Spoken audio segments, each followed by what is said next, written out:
Available now. Link below. In a nation founded on the principles of free speech, a terrifying story is unfolding in the hallowed halls of the U.S. Supreme Court. The Biden administration, in an unhinged attack on the First Amendment, is colluding with big tech to silence dissent and manipulate the very fabric of our republic. As Justice Ketanji Brown Jackson, the newest member of the court, shockingly defends government censorship, claiming the First Amendment is hamstringing the government, the alarm bells are ringing louder than ever. On the other hand, Justice Alito bravely calls out the government's Orwellian tactics, exposing how they treat big tech as subordinates, using the clubs of Section 230 and antitrust to force compliance. In this special report, we'll dive deep into the most consequential free speech case in U.S. history and reveal why every American should be paying attention. Stay tuned for my final thought. Before we dive into the heart of today's critical discussion, let's take a moment for something equally important: your well-being. Just like the foundation of our republic depends on the robustness of our freedoms, your health thrives on the right support. And that's where our friends at Get the Tea come in, offering a lineup designed to bolster your daily health regimen. From their Life Change Tea to the innovative Calm Tummy supplement, these products are crafted to support your health journey. Discover what fits your needs at getthetea.com, and don't forget to use promo code NEXTNEWS for an extra 10% off. Your health is your first line of defense in these trying times, and make it a priority with getthetea.com. In an era where the digital town square has become the battleground for free speech, a monumental case has emerged to challenge the very principles upon which our republic stands. The case, Murthy versus Missouri, now before the Supreme Court, pits the Biden administration against the bedrock of American liberty, the First Amendment. At the heart of the conflict is the contentious partnership between the government and big tech companies, a coalition that threatens to silence dissenting voices under the guise of combating misinformation. Now, the case was brought to light following alarming revelations that the federal government had been exerting pressure on social media platforms to censor speech deemed undesirable. Now, this isn't a mere overreach, it's a direct assault on the constitutionally guaranteed right to free speech. Senator Rand Paul has called it the most consequential free speech case in U.S. history, highlighting the gravity of the situation. Now, Justice Ketanji Brown Jackson, during the oral arguments, expressed views that have since ignited a firestorm of criticism. Her stance, perceived as defending the government's right to limit speech, underscores a troubling departure from the First Amendment's very clear directive. Watch. Justice Jackson? So my biggest concern is that your view has the First Amendment hamstringing the government in significant ways in the most important time periods. What would you have the government do? I've heard you say a couple times that the government can post its own speech, but in my hypothetical, kids, this is not safe, don't do it, is not going to get it done. And so I guess some might say that the government actually has a duty to take steps to protect the citizens of this country, and you seem to be suggesting that that duty cannot manifest itself in the government encouraging or even pressuring platforms to take down harmful information. So can you help me? Because I'm really worried about that, because you've got the First Amendment operating in an environment of threatening circumstances from the government's perspective, and you're saying that the government can't interact with the source of those problems.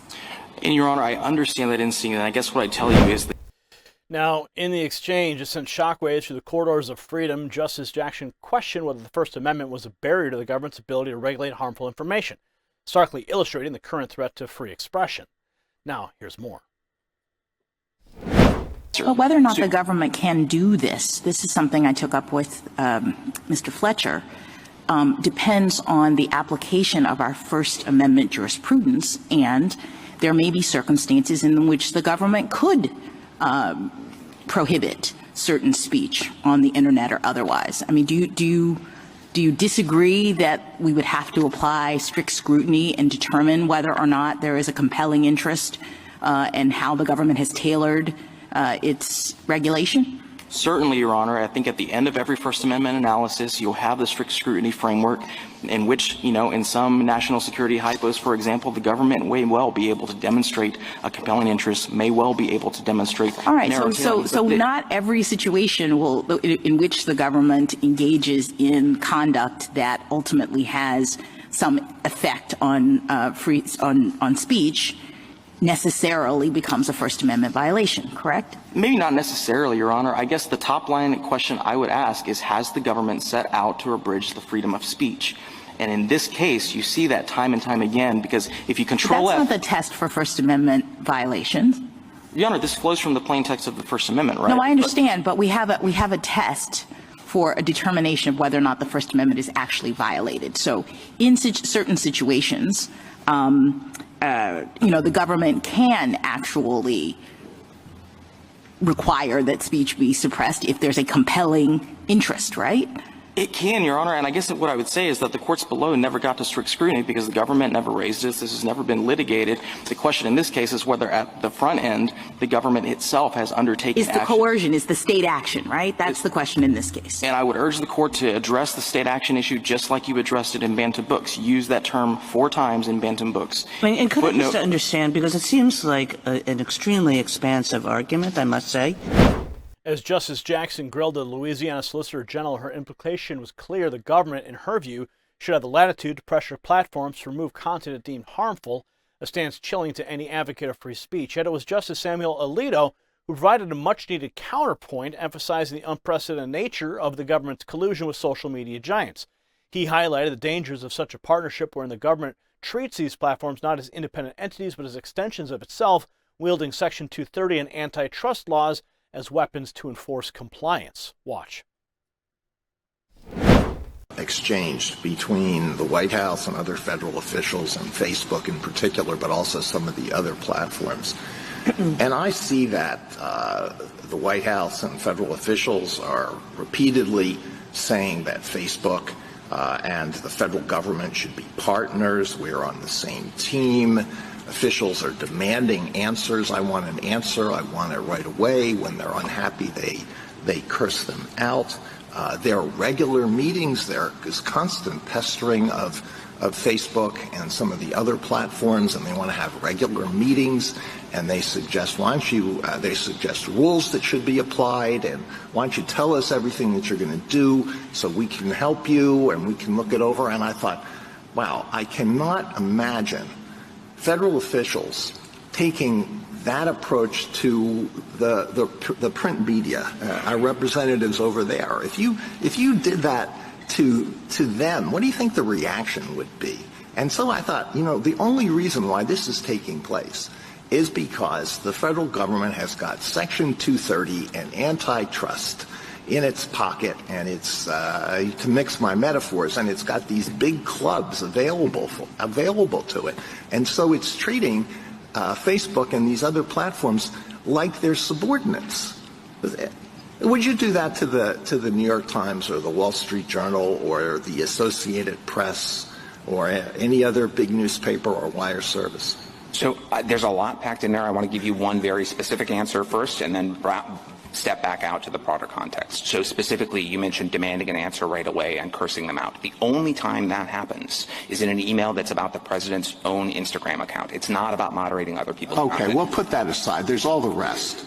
Constant meetings, constant emails. We want answers. Right. We're partners. We're on the same team. Do you think that the print media regards themselves as being on the same team as the federal government, partners with the federal government? So potentially in the context of an effort to get Americans vaccinated during a once-in-a-lifetime pandemic. And I really think that piece of context, it doesn't change the First Amendment principles, but it's relevant to how they apply here. And I think it's important to understand that at this time, this was a time when thousands of Americans were still dying every week, and there was a hope that getting everyone vaccinated could stop the pandemic. And there was a concern that Americans were getting their news about the vaccine from these platforms, and the platforms were promoting, not just posting, but promoting bad information. I understand all that, and I know the objectives were good. But once again, they were also getting their news from the print media and the broadcast media and cable media, and I just can't imagine the federal government doing that to them. But maybe I'm naive. Maybe that goes on behind the scenes. I don't. But it struck me as, wow, this is not what I understand the relationship to be. That's all But I do. I think this is important because I have the same reaction that you do, that these emails look unusual. I think the idea that there'd be back and forth between the government and the media isn't unusual at all. When the White House press secretary on July 16th is asked about this by the press at the time, what she says is, of course we talk to the platforms just the way we talk to all of you when we have concerns about what you're doing, when we have information that you might find helpful. Now, there's an intensity of the back and forth here, and there's an anger that I think is unusual, but the context for that, I think, is that these platforms were saying publicly, we want to help. We think we have a responsibility to give people accurate information and not bad information, and we're doing everything we can to meet that goal. That's where this language of partnership comes from. It's not just from the White House. It's these platforms, which are powerful, sophisticated entities, saying we're doing the best we can. And the anger, I think really most of the anger when you read the emails, and I appreciate that you have because I think you have to look at them in context, the anger is when the officials think that the platforms are not being transparent about the scope of the problem or aren't giving the information that's available. So his insights reveal the underlying strategy to silence dissent not by law but by coercion. This case transcends the issue of censorship by big tech. It strikes at the heart of governmental overreach and the sanctity of free speech. The Biden administration's efforts, cloaked in the language of public safety and misinformation, betray a fundamental misunderstanding of the First Amendment. The right to free speech is not conditional upon the content being agreeable to government or its entities. This is the cornerstone of a free society, ensuring that diverse, even dissenting voices can be heard. The revelations from this case should concern every American. The emails unearthed during litigation showing the White House demands for immediate content removal are not just alarming, they're a call to action. This isn't about one administration or one platform, it's about protecting the fundamental rights that ensure that our nation remains a beacon of freedom and democracy. Now, the Supreme Court finds itself as the guardian of these principles, tasked with reaffirming the First Amendment in the face of overt attempts to erode it. The outcome of Murthy versus Missouri will not only define the boundaries of free speech in the digital age, but also signal the court's stance on governmental power and its limits. If you got value from this report, tap subscribe. My final thought is next. In this pivotal moment, the Supreme Court's decision in Murthy v. Missouri represents more than a legal ruling. It stands as a testament to the resilience of our republic's founding principles. As we've seen, the stakes are nothing short of the preservation of free speech itself, a cornerstone of our republic that, once eroded, cannot easily be restored. This case challenges us to confront an uncomfortable reality. The encroaching shadow of censorship under the guise of protection threatens the very fabric of our public discourse. Let this be a clarion call to all who cherish liberty. Vigilance is the price of freedom. We must stand unwavering in defense of our First Amendment rights, for if we yield ground here, the implications reach far beyond the digital frontier. The future of our republic, our right to speak, to disagree, and govern ourselves all hang in the balance. Congratulations, you made it to the end of the video. Now keep up your quest for truth with this next news report. And if you found our channel enlightening, join the millions who agree with you. Tap subscribe. Thank you for watching the Next News Network.